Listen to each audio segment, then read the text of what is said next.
काजी फ़ाइज़ साहब रिटायर हुए और उनकी रिटायरमेंट के बाद याह्या फरीद साहब ने मनसब सँभाला और मनसब सँभालने के बाद जो पहली फुल कोर्ट मीटिंग हुई, उस मीटिंग में आपको याद होगा कि जस्टिस मंसूर अली शाह साहब जो हैं, वो पाकिस्तान में नहीं थे। वो उम्रे की अदायगी के लिए सऊदी अरब गए हुए थे। जी तो हाँ। जो फुल कोर्ट इजलास था, उसमें मंसूर अली शाह साहब को वीडियो लिंक पे लिया गया था और उस इजलास में पेंडेंसी कैसे नीचे लेके आनी है सुप्रीम कोर्ट में, जो हज़ारों मुकदमा सुप्रीम कोर्ट में पाइल अप हो चुके हैं, वो जो एक ढेर है, उसको कम कैसे करना है, तो प्लान वहाँ पे मंसूर शाह साहब ने पेश किया था और उस पर ही एग्ज़ीक्यूशन का याह्या फरीद साहब ने ऑर्डर किया था कि इसी प्लान को आगे लेके चलेंगे और पेंडेंसी सुप्रीम कोर्ट की कम करेंगे। तो याह्या फरीद साहब के उस इक़दाम को कहा गया था और फिर वो जो कमेटी थी, उस कमेटी में भी मंसूर अली शाह साहब को वापस लेके आए। मंसूर अली शाह साहब को एक और कमेटी का चेयरमैन भी दोबारा से बना दिया गया, एडीआर की कमेटी का। तो उस वक़्त ये कहा जा रहा था कि शायद सुप्रीम कोर्ट में जो इख्तिलाफ़ात हैं, वो ख़त्म हो जाएँगे और याह्या फरीद साहब की जो कोशिशें हैं, वो पॉज़िटिव सिम्त में जो है उसको करार दिया गया। लेकिन हम जैसे जो दोस्त हैं, मेरे जैसे जो दोस्त हैं, वो ये बताते रहे कि ये ठीक है कि याह्या फरीद साहब एक अच्छी कोशिश कर रहे हैं कि इदारे में नफ़ाक ना हो, इदारे में इत्तफ़ाक हो, इख्तिलाफ़ात ना हो, हम-आहंगी के साथ आगे बढ़ा जाए। तो हमारे बहुत सारे ऐसे दोस्त हैं जो कह रहे थे कि ऐसा मुमकिन नज़र नहीं आ रहा। तो 26वीं आईनी तरमीम के बाद जो इख्तिलाफ़ात थे, जिसमें एक जज साहब जो हैं, वो मुतासर हुए 26वीं आईनी तरमीम से, जो एक बड़े मनसब के लिए तरमीम से पहले अहल थे। तरमीम के बाद वो डिस्क्वालीफ़ाई हुए तो याह्या फरीद साहब की वजह से पाकिस्तान बन गए। तो उसके बाद से आप जो इख्तिलाफ़ात दिल में मौजूद थे, चाहे वो थोड़ी देर के लिए वो आग दब गई थी, लेकिन वो अब इख्तिलाफ़ात जो है वो बाहर आने लगे हैं। आज जो सुप्रीम कोर्ट में हुआ, उसमें मंसूर अली शाह साहब जो पहले कभी खत लिखा करते थे और कभी खत लिख के, कभी जुडिशियल कमीशन के इजलास में 26वीं आईनी तरमीम की फिक्सेशन की बात किया करते थे। तो फिर जुडिशियल साइड के ऊपर उन्होंने एक 26वीं आईनी तरमीम से जुड़ा मैटर जो है वो आज समाअत के लिए फिक्स किया था। लेकिन आज वो मुकदमा समाअत के लिए फिक्स नहीं हुआ। लेकिन बार-बार की जो अटेम्प्ट की जा रही थी, उन अटेम्प्ट्स के बाद अब ये देखा गया है कि एक तो जो शोकॉज़ नोटिस जारी किया गया है आज सुप्रीम कोर्ट के रजिस्ट्रार को, उसमें फिर बेंच तब्दील कर दिया गया है। याह्या फरीद साहब जुमे तक छुट्टी पे चले गए हैं, निजी मसरूफियात की बिना पे, किसी बेंच में नहीं बैठेंगे और जो मंसूर अली शाह साहब का बेंच है, वो 3 से कम करके 2 रुकनी बेंच कर दिया है। जस्टिस आयशा मलिक साहिबा जो आज रिमार्क्स दे रही थी कि क्या अकेले चीफ जस्टिस का विजन 3 जजेस से ज़्यादा हो सकता है? वो आयशा मलिक साहिबा जो हैं, अब वो फैमिली मैटर्स के मुकदमात सुनेंगी। उनका 2 रुकनी बेंच तश्कील दे दिया गया है और 26वीं आईनी तरमीम के बाद अब ये चूँकि इंटरप्रिटेशन के जो केसेज़ हैं, ये आईनी बेंच ने सुनने हैं। तो मंसूर अली शाह साहब जो एक अटेम्प्ट कर रहे थे, जो कोशिश कर रहे थे कि 26वीं तरमीम का मुकदमा उनके सामने किसी तरीके से समाअत के लिए मुकर्रर हो जाए। तो वो जिस केस में ये कोशिश कर रहे थे, वो केस भी और उसके अलावा 26वीं आईनी तरमीम के खिलाफ दायर की गई तमाम दरखास्तों को अब 27 जनवरी को समाअत के लिए मुकर्रर कर दिया गया है। और लग ये रहा है कि ये जो बार-बार कभी खत की सूरत में, कभी किसी तकरीर में, कभी कमरे अदालत में बैठ के 26वीं आईनी तरमीम और जो आईनी बेंच के हवाले से रिमार्क्स आ रहे थे, अब शायद उसको रोकने के लिए मंसूर अली शाह साहब का बेंच भी है, तो हो सकता है कि अब 3 रुकनी ना हो। वो भी शायद अब 2 रुकनी बेंच में ही बैठे हैं। तो ये चीज़ें चल रही हैं। अब जी, कल बिल्कुल। इंसान नहीं, ये चीज़ें बिल्कुल चल रही हैं, इससे बड़ा क्लियर है कि मामला। लेकिन आप क्या समझते हैं कि इमरान, आपकी बाकी लोगों से भी बात हुई होगी, वुकला से भी आप मिलते रहते हैं और कोर्ट रिपोर्टर्स से भी। क्या ये जो मौजूदा जजेस जो कि बज़ाहिर बड़ा वाज़ेह है कि 26वीं आईनी तरमीम से नाला भी हैं, समझते हैं कि ये बड़ी गलत है। तो आप क्या समझते हैं कि वो कुछ ऐसी पोज़ीशन में हैं कि वो ये वाले मामलात को उठाकर और अपने मज़ीद फैसलों में इस आईनी तरमीम के खिलाफ कोई रूलिंग दे सकते हैं? देखिए रज़ा साहब एक बात जो आईनी तरमीम में तय कर दी गई है ना, वो है हाँ, कॉन्स्टिट्यूशनल बेंच। 26वीं तरमीम को कोई उड़ा सकता है, 26वीं तरमीम का कोई जुडिशियल रिव्यू कर सकता है, 26वीं तरमीम का कोई बेंच जायजा ले सकता है, वो कॉन्स्टिट्यूशनल बेंच। वो 6 रुकनी हो, वो 7 रुकनी हो, वो 8 रुकनी हो। अब 27 जनवरी के लिए जो बेंच बना है, वो 8 रुकनी है। उसमें आयशा मलिक साहिबा भी शामिल हैं। उसमें जस्टिस जमाल खान मंदोखेल साहब भी शामिल हैं। आपको याद होगा कि पिछले दिनों जब जुडिशियल कमीशन का इजलास हुआ, मंदोखेल साहब ने कहा कि सुप्रीम कोर्ट के तमाम जजेस को कॉन्स्टिट्यूशनल बेंचेस के लिए नॉमिनेट कर दिया जाए। लेकिन उनकी प्रपोजल के ऊपर वोट कम पड़ गए और 6 माह की मौजूदा जो बेंच है, आईनी बेंच है, उसको एक्सटेंशन मिल गई।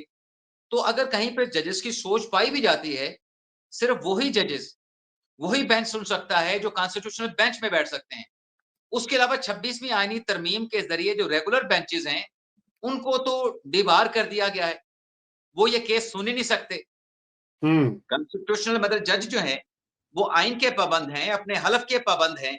जब हलफ के पाबंद हैं, तो हलफ में कहा जाता है कि कॉन्स्टिट्यूशन को फॉलो करेंगे, तो कॉन्स्टिट्यूशन में तो 26वीं आईनी तरमीम बड़ी वाज़ेह है राइट, कि जो राइट। रेगुलर बेंचेस हैं, वो दीगर केसेस सुनेंगे। कॉन्स्टिट्यूशनल बेंचेस जो हैं, वो लीगल इंटरप्रिटेशन के, कॉन्स्टिट्यूशनल इंटरप्रिटेशन के, सूबों के माबैन जो तनाज़ात हैं, जो सदारती रेफरेंस आएगा, जो आर्टिकल 184(3) की दरखास्तें आएंगी, वो कॉन्स्टिट्यूशनल बेंच सुनेगा। तो मंसूर अली शाह साहब जो कोशिश कर रहे हैं, वो उनके पास अख्तियार है ही नहीं। यानी आज जो सुप्रीम कोर्ट में समाअत हुई, आप ये देखें कि कोई कॉज लिस्ट नहीं थी। एक तरीके से सो मोटो का अख्तियार इस्तेमाल हुआ। अब सो मोटो का अख्तियार भी रेगुलर बेंच के पास नहीं है। और फिर ये है कि एक नई मिसाल कायम करने की कोशिश की गई। माजी में ऐसी मिसालें थी कि अदालत में दरखास्त आई, उसको फिक्स भी किया गया, उसी बेंच के सामने आइंदा तारीख को लगाने का हुक्म दिया गया। लेकिन अब तो प्रैक्टिस एंड प्रोसीजर कमेटी मौजूद है, प्रैक्टिस एंड प्रोसीजर कानून मौजूद है, 26वीं आईनी तरमीम मौजूद है। अब केस लगाने का, तारीख देने का जो अख्तियार है, वो बेंच के बजाय प्रैक्टिस एंड प्रोसीजर कमेटी के पास चला गया है।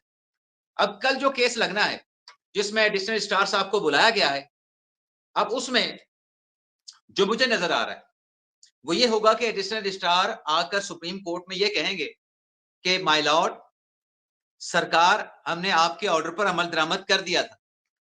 आपने कहा था कि बेंच तब्दील किया जाए, अकील अब्बासी साहब की जगह पे इरफान सादत खान साहब को शामिल किया जाए, तो आपके ऑर्डर के मुताबिक हमने नोट बना के चीफ जस्टिस साहब को पुट कर दिया था। अब चूंकि 26वीं आईनी तरमीम में bench banana, practice and procedure कानून के तहत बेंच बनाना उस कमेटी का अख्तियार है, जिसमें याहिया अफरीदी साहब हैं, अमीनुद्दीन खान साहब हैं, मंसूर शाह साहब हैं। अक्सरियत से इस कमेटी में फैसला होना है। तो एडिशनल रजिस्ट्रार साहब अदालत से ये कहेंगे कि जनाब, हमने कंप्लाई विद कर दिया। उधर से हमारे पास जो ऑर्डर आया, उसमें ये कहा गया कि ये केस जो है, ये आप कॉन्स्टिट्यूशनल बेंच के सामने लगाएंगे। तो इसमें हमारी क्या गलती है?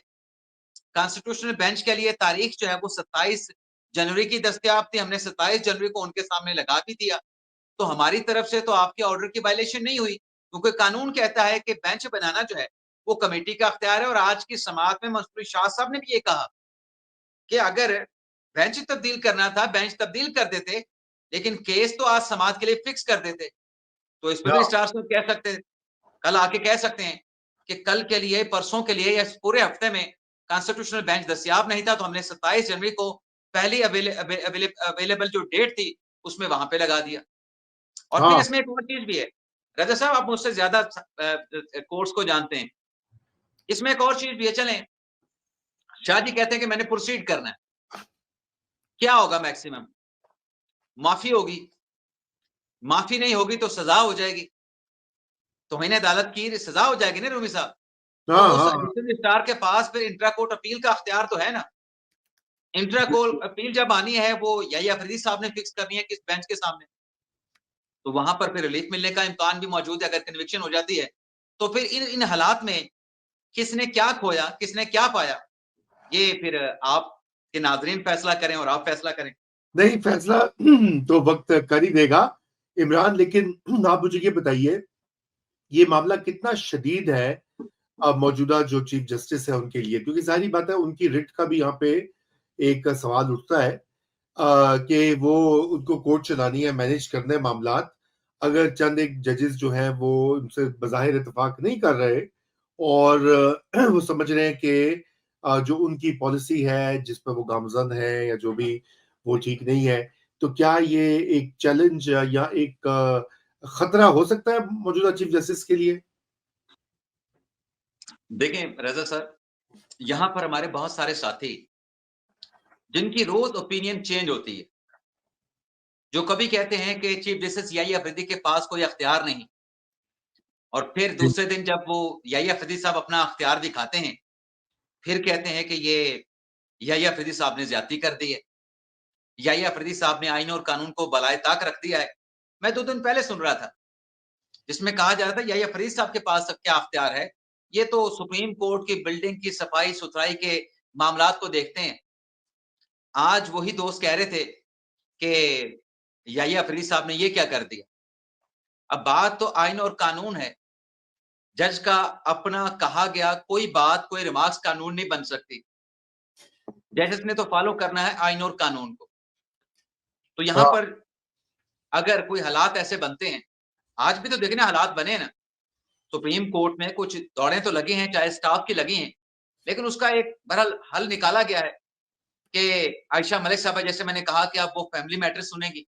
अब फैमिली मैटर्स में कॉन्स्टिट्यूशनल मैटर आते हैं, मेरे ख्याल से तो नहीं आएँगे और जो हाँ, मंसूर अली शाह साहब हैं, इम्कान है कि शायद उन्हें भी 3 रुकनी बेंच ना मिले हाँ और जी। फिर भी अगर मामलात इस तरीके से चलते रहे, तो याहिया अफरीदी साहब के पास अख्तियार भी है। इनको क्वेटा रजिस्ट्री में भेज सकते हैं, कराची में भी भेज सकते हैं, पेशावर में भी भेज सकते हैं। तो इस तरह की राइट, चीज़ें तो चलती रहती हैं, लेकिन बजाए इसके कि हालात इन मामलात की तरफ जाएँ, हालात जो है वो बेहतर करने का जो एक तरीका है, वो ये नहीं कि जब आपको पता भी है और आप कई मर्तबा इस नौइयत के जो केसेज़ हैं, वो कॉन्स्टिट्यूशनल बेंच को भिजवा भी चुके हैं। पहले आपने कभी एतराज़ नहीं उठाया, पहले आपने कभी ऐसे किसी केस को सुनने के हवाले से कोई रिमार्क्स नहीं दिए, कोई ऑर्डर पास नहीं किया। तो अगर मसले को हल करना है कि किसी जगह पे जो पावर्स हैं, जो जुरिसडिक्शन है, जो अख्तियारात का जो मामला है, वो इम्बैलेंस हो गया है, तो आपस में बैठ के जुडिशियल स्टेटमेंट के साथ उसको हल करें।